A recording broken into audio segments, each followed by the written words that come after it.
সবাইকে নতুন ভিডিওতে স্বাগতম। আরেকটি ছোট্ট ভিডিও নিয়ে চলে আসলাম আপনাদের মাঝে। আশা করছি সবার ভালো লাগবে। সকালের নাস্তা আজকে মজাদার একটা খাবার তৈরি করব। অনেকেই কিন্তু এই খাবারটা 300 ফিটে গিয়ে অনেক টাকা খরচ করে খেয়ে থাকেন, কিন্তু আমরা এই খাবারটা মাঝে মধ্যে বাসায় তৈরি করে খেয়ে থাকি। আমাদের অনেক বেশি পছন্দের এই খাবারটা। কালকে যেহেতু খুদের ভাত রান্না করেছিলাম আর অনেক ধরনের ভর্তা তৈরি করেছিলাম, ভর্তাগুলো কিন্তু অনেকটাই রয়ে গিয়েছে, সেজন্য আজকে আবার চাপড়ি পিঠা তৈরি করার জন্য চলে এসেছি। আমরা যখনই অনেক বেশি ভর্তা তৈরি করি, যদি ভর্তা থেকে যায় ভর্তা ভাত খাওয়ার পরে, সেগুলো দিয়ে আমরা চাপড়ি পিঠা তৈরি করে খেয়ে থাকি। আর চাপড়ি পিঠা দিয়ে কিন্তু ভর্তা দিয়ে খেতে বেশি মজা, যতই গরু বা মুরগির মাংস বলেন না কেন, এই পিঠার সাথে ভর্তাই বেশি ভালো লাগে আমার কাছে।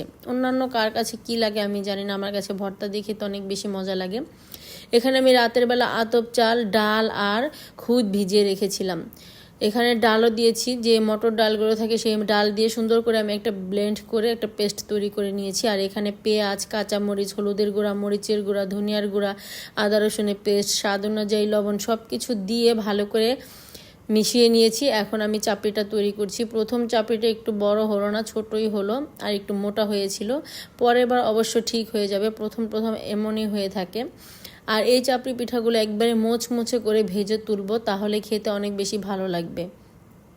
আমাদের বাড়িতে সবাই এই পিঠাটা খেতে অনেক বেশি পছন্দ করে। সকালের নাস্তা আমরা মাঝে মধ্যে এরকম পিঠা তৈরি করে থাকি, আবার অনেক সময় কিন্তু রাতের বেলাও খেতে ইচ্ছে করে, তখনও তৈরি করে থাকি। এই তো একটা পিঠা হয়ে গেল। এখন এভাবে আমি অনেকগুলো পিঠাই তৈরি করে নেব। এই তো দ্বিতীয়বার পিঠাটা দিয়ে দিলাম। এই পিঠাটা কিন্তু অনেক বেশি সুন্দর হয়েছে, আর একটু বড় করে তৈরি করেছি। প্রথমবার তো সেজন্য ওটা একটু ছোট হয়ে গিয়েছিল। এখন বড় বড় করে আমি এই চাপড়ি পিঠাগুলো তৈরি করব। আমার এই ছোট ছোট ভিডিওগুলো যদি আপনাদের কাছে ভালো লাগে, অবশ্যই আমার পাশে থাকবেন। আমার ইউটিউব চ্যানেলটা সাবস্ক্রাইব করে দিবেন। আর সাবস্ক্রাইব করা হয়ে গেলে পাশে থাকা ছোট্ট বেল আইকনটি প্রেস করে দিবেন, তাহলে আমি নতুন নতুন ভিডিও ছাড়ার সাথে সাথে আপনাদের কাছে নোটিফিকেশন চলে যাবে, আপনারা কিন্তু ভিডিওটি দেখে নিতে পারবেন।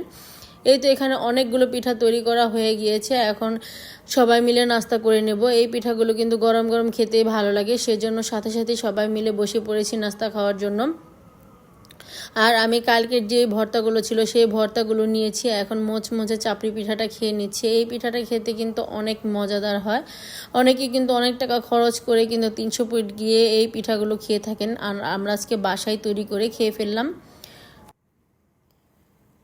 সকালের নাস্তাটা কিন্তু অনেক ভালোই হলো। হঠাৎ করে আজকে এই গরম গরম চাপড়ি পিঠাটা তৈরি করে খেয়ে ফেললাম। সকালে খাওয়া দাওয়া হয়ে যাওয়ার পরে দুপুরে কিন্তু আর কোনো ভিডিও করা হয়নি। আজকে দুপুরে হালকা পাতলা রান্না করেছি। আর এখন আপনাদের ভাই একটা লোক নিয়েছিল, সেই লোকে কিন্তু আমাদের পুরো বাড়িটা পরিষ্কার করে নিয়েছে। এখানে অনেক ঘাস হয়ে গিয়েছিল ফুলের গাছের নিচে। আর এখানে কিছু আমি ভেন্ডি গাছ লাগিয়েছিলাম, আর গাছগুলো একেবারে ঘাসের নিচে চলে গিয়েছিল। এই তো ভেন্ডি গাছগুলো খুবই সুন্দর হয়েছে, এখানে অনেকগুলো ভেন্ডি গাছ হয়েছে। আর এই ফুল গাছের মধ্যেই কিন্তু আমি গাছগুলো লাগিয়েছিলাম, সেজন্য আজকে ঘাসগুলো পরিষ্কার করে দিলাম, যাতে ভেন্ডি গাছগুলো সুন্দর হয় আর ফুলের গাছগুলো সুন্দর হয়। সবগুলো গাছে কিন্তু মাশাআল্লাহ অনেক ফুল ফুটেছে। আর আপনাদের ভাই নতুন যে ফুল গাছগুলো লাগিয়েছিল সেখানে কিন্তু অনেক সুন্দর ফুল এসেছে।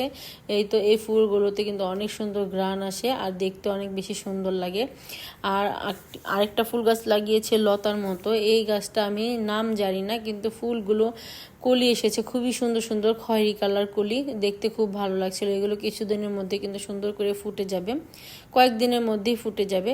এই তো পুরা বাড়িটা একেবারে সুন্দর করে ঝকঝকে চকচকে করে লোকটা কিন্তু ঘাসগুলো তুলে দিয়ে গিয়েছে। এখন ঢেঁড়স গাছগুলো খুব সুন্দর হবে। এই তো ঢেঁড়স গাছগুলোর সাথে কিন্তু এখানে নতুন নতুন ফুল এসেছে। এই তো এখানে লাল জবা ফুল এখনো ফুটেনি, কলি হয়ে আছে। এই ফুলগুলো দেখতে কিন্তু অনেক বেশি ভালো লাগে। আপনাদের ভাইয়া কিন্তু অনেক ধরনের ফুলের গাছ এবং অনেক ধরনের ফলের গাছও লাগিয়ে থাকে। আমাদের এই বাড়িতে প্রচুর পরিমাণ ফুল গাছ লাগিয়েছিল, অনেকগুলো ফুল গাছ কিন্তু নষ্ট হয়ে গিয়ে মরে গিয়েছে, আর অনেক সুন্দর সুন্দর অনেক ফুল গাছ কিন্তু হয়ে গিয়েছে। আর এখানে আমাদের এই গাছগুলো, আম গাছগুলো আগেই ছিল, এই গাছগুলো এই বাড়িতে অনেক দিন ধরে লাগানো ছিল। এবার 2 বছর না 3 বছর হবে আম ধরেছে। আমগুলো মাশাল্লাহ দেখতেই মন ভরে যায়, এত বড় বড় হয়েছে। আর এই গাছগুলো রাজশাহী থেকে আনা হয়েছিল। আমাদের যে চাচা শ্বশুরের থেকে বাড়ি কিনেছিলাম, তার শ্বশুর বাড়ি ছিল রাজশাহী, সেখান থেকে এই আমগুলো এনে লাগিয়েছিল গাছগুলো। আর আমগুলো মাশাল্লাহ পুরো হাত ভরে যায়, অনেক সুন্দর বড় বড় হয়েছে। আর তাদের মুখেই শুনেছি আমগুলো খেতে অনেক মিষ্টি, আমরা এখনও খাইনি, এবছরই প্রথম খাবো। আমগুলো অনেক বেশি বড় হয়ে গিয়েছে, কয়েকদিনের মধ্যে হয়তো বা পেকেও যেতে পারে।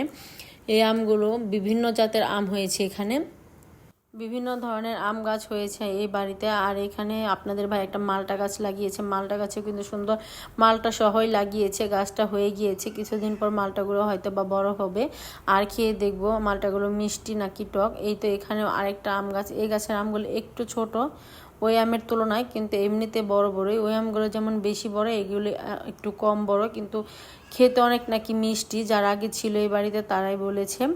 আর এখানে আমাদের লেবু গাছে কিন্তু লেবুগুলো অনেক বড় হয়ে গিয়েছে, এখান থেকে আমরা প্রায় প্রতিদিনই লেবু খেয়ে থাকি। লেবুগুলো মাশাআল্লাহ একেবারে সুন্দর, অনেক রস হয়, টপ টপ করে রসে।